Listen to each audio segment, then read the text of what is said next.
Hi guys, so in part 2 of this Reeds Marathon, I'm now going to explore all the D'Addario Reeds, or D'Addario stroke Rico Reeds.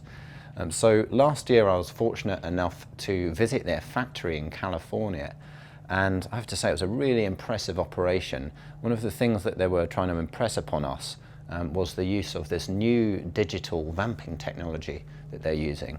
And the idea of this new technology is that it offers a much closer control over the tolerances of the production and of the systems that use to design the reeds actually in the first place. So for example, when they're R&Ding new products, rather than having to just completely redesign the entire scraping and profiling machine, they can make minute little adjustments in their computer program and adjust one little parameter, and then they can adjust one little small part of the scrape of the cane, for example, in order to do sort of further R&D. So it was a very impressive visit to this factory.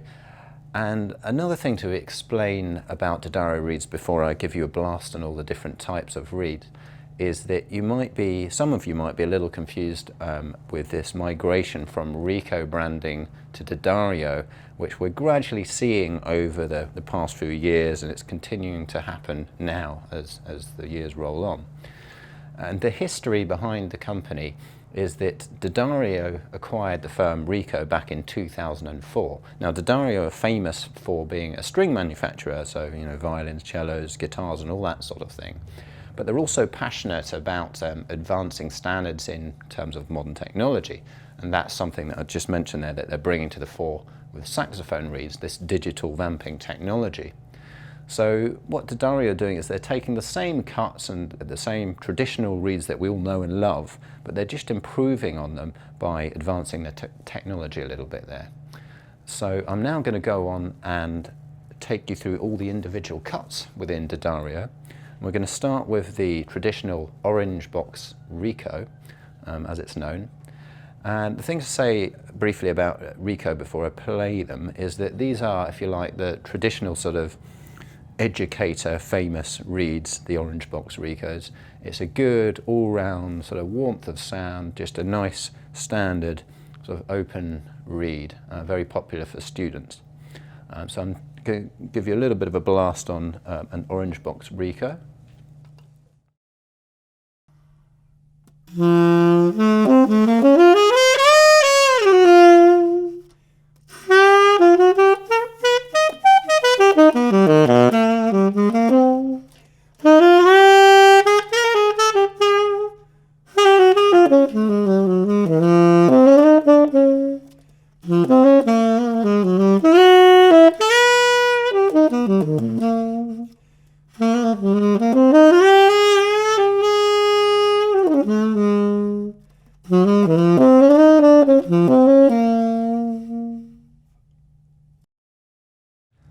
Okay, so that was interesting. There's a nice natural warmth of sound that you hear there. It's not particularly bright. There's a certain amount of body in the sound there. I feel that it's a good all-round sound. It's not trying to do one thing more than another thing. I find on this particular reed here, there's a certain amount of resistance there, and it's fairly new reed. I only got blasting on it yesterday for about 10 minutes, and I feel that perhaps after another hour or so of breaking it in, there would just be a little bit more of a sort of spark and sort of flow in the sound, as it were, but a very nice all-round reed altogether. So next up we've got the Rico Royal, or the blue box, as you can see here, second in line. Now I should point out quite clearly now, because there can be some confusion about this, that Rico Royal only differentiate themselves from Rico in that they are filed versions of Ricos. So exactly the same cane, the same cut, but they're just filed. And it does make a little bit of a difference in terms of the way they respond, as you might hear now. So I should also bring in the fact that the Rico and the Rico Royal reeds within the D'Addario collective are regarded as real good beginner sort of student reeds. And of course you can play on them professionally as well. They're a little bit cheaper than the other ones that you see further down the line, the Hamp Ks and the Select Jazzes and so forth. So that makes it very appropriate for use by students. And you can quite easily begin on a Rico orange reed and have a really good starting point or a Rico Royal if you just prefer that filed profile on the reed. So I'm now going to give you a blast of a Rico Royal.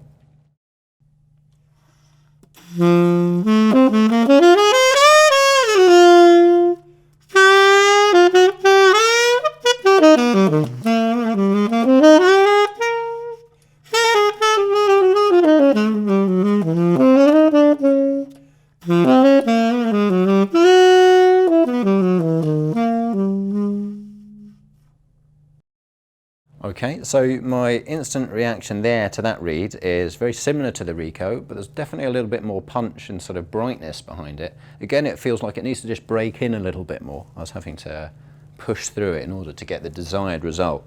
But you can definitely hear, well, hopefully you can, but certainly I can from the player's point of view, you can definitely hear a sort of slightly harder edge, a little bit more of a brightness there.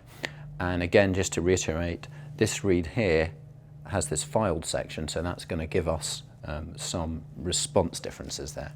Okay, so next in line we've got the Rico plastic cover, and so just to say a few words about the plastic cover before playing it. The plastic cover is basically the same as a Rico Royal, only it's got this plastic coating on the top. So it might look a little bit like a synthetic reed, but actually it's just natural cane reed, a Rico Royal as I say, but it's got this plastic coating on top. And what that does is it allows the reed to last about twice as long, which is quite useful. So you do pay a little bit more for these reeds. But at the same time, the plastic coating is going to give it this sort of instant attack and a certain brightness. So if you like the sound of the Rico Royal but just want a little bit more kick in your playing, then this is a good reed to try and experiment with. So let's give it a bit of a blast.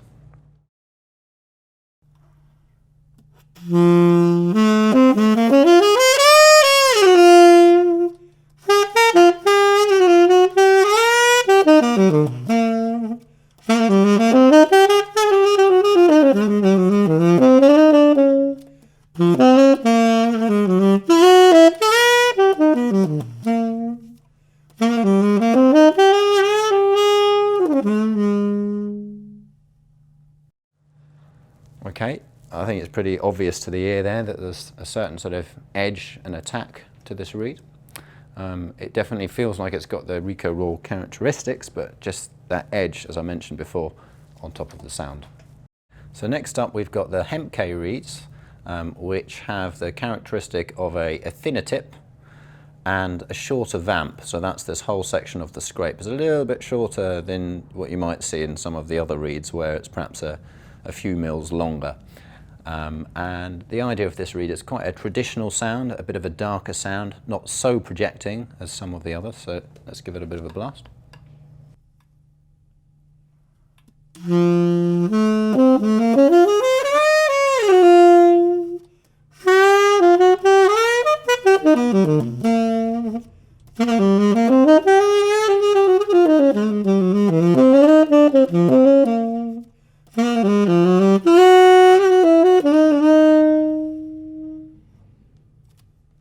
Yeah, so for me there was a slightly lighter sound. I didn't push it as much there, it didn't want to give as much kind of projection and brilliance in the sound. It had a bit more of a laid back feel, so I think I played it like that to kind of match in with the natural characteristics of the reed. So yeah, a bit more suitable for that kind of perhaps Ben Webster kind of sound. It gives you that feel as a player when you're playing a Hamp K reed.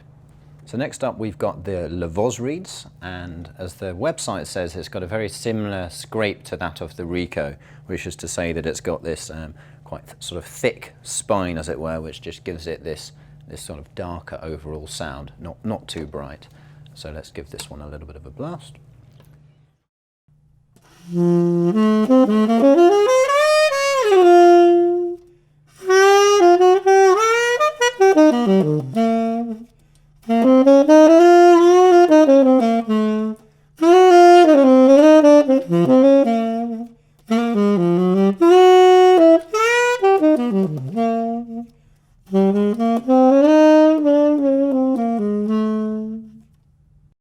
Okay, yeah, that to me has a bit more of a resistant feel to it. I think it's just a slightly harder example of a reed. Again, as I've mentioned before, you buy a box of 10 reeds, they're all going to vary. There's going to be consistency issues there. And for me, I've tried plenty of Levozes in the past. This is just a slightly kind of fuzzier example of the Levoz I'm used to, but it does still contain the basic characteristics of a warmer sounding reed.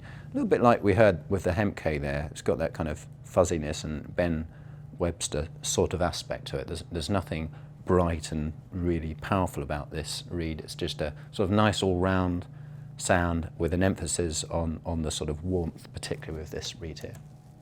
And now on to D'Addario Select Jazz reeds, and first of all I've got a filed example here, and these are really, if you like, at the heart of the collection of D'Addario reeds. They're very popular amongst sort of pop and jazz players. They've got a nice all-round sound with a combination, if you ask me, of a certain warmth and kind of heart in the sound, but at the same time they've got a sort of fluidity and a brightness there that's sort of on hand for the player.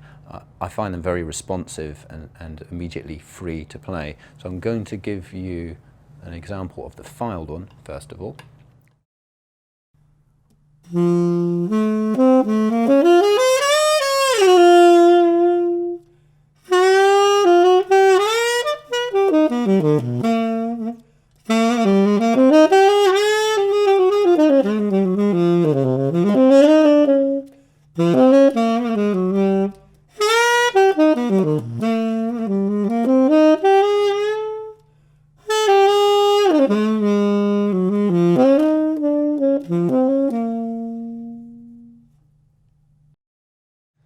So I find it a little bit easier just to carry on through those phrases with a bit more fluidity on this one compared to some of the others.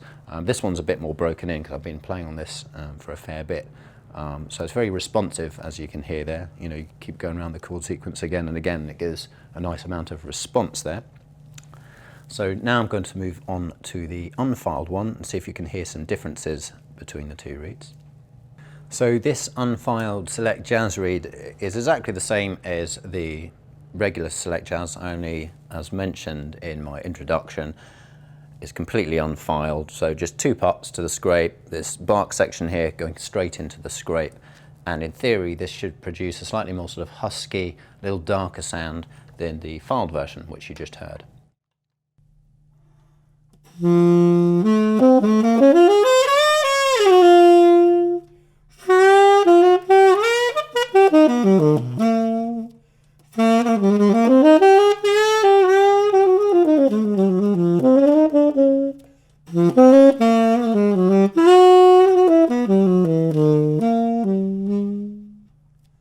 Yes, and it's definitely got that. There's a bit more resistance, a bit more push required for me.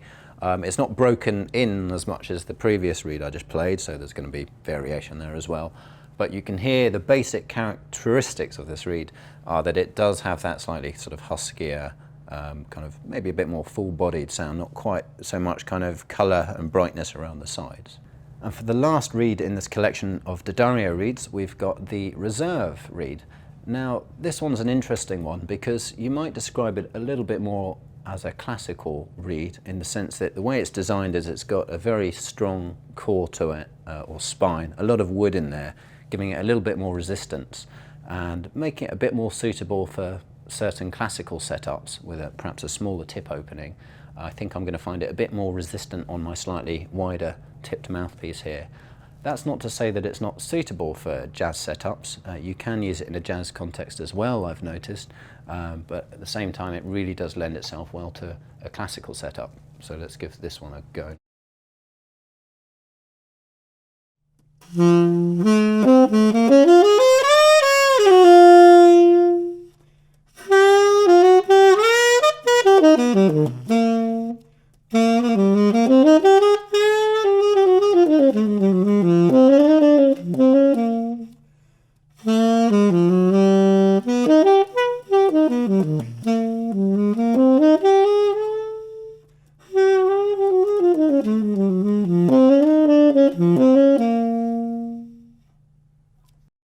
It's interesting because naturally I kind of want to play quietly there, and I'm enjoying the sound as I play quietly. It's got a nice sort of lacy quality to it. But there's a certain resistance there as well, which, just as I mentioned before, could work very well in the classical idiom.